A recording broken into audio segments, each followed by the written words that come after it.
Looking ahead, Rochester Community and Technical College students are losing a public transportation option to campus next month. Due to low demand, Rochester Public Transit plans to stop its park and ride service on August 1st. KIMT News 3's Evan Berg is joining us live from the lot. Evan, what can you tell us about how students are adapting in the meantime? Well, Jess, like you said, there are going to be more limited transportation options for students going forward. The college says with the end of this agreement, students will also be losing the ability to ride RPT buses for free. But the college is already working on some potential solutions for people who are relying on that service. RCTC staff say after the closure, students can reach out to the school's Student Resources Office to apply for an emergency bus pass. They could also purchase a student bus pass from RPT directly. The different packages the city offers for that service will be listed on your screen in just a second. As you can see, a 90-day pass goes for around $60 if a student needs to go on and off campus 5 days a week in that time. Assuming they're only doing one trip both ways, that could cost up to $264 at RPT's normal rate of $2 a ride. In a statement about the cuts, the college said this closure was not the college's decision. The city and RPT chose to end the park and ride lot. We can't speak to their reasons.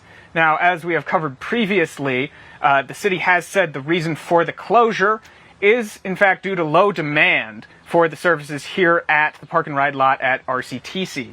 The transit system recommends students utilize the Fairgrounds Park and Ride on South Broadway Avenue and 14th Street Southwest if they need an alternative in the meantime. It will be one of 3 consolidated RPT Park and Ride locations available after August 1st. Live in Rochester, Evan Berg, KIMT News 3. Evan, you just mentioned that low turnout. How low are those numbers? What are we talking as far as students actually utilizing RPT to get to campus?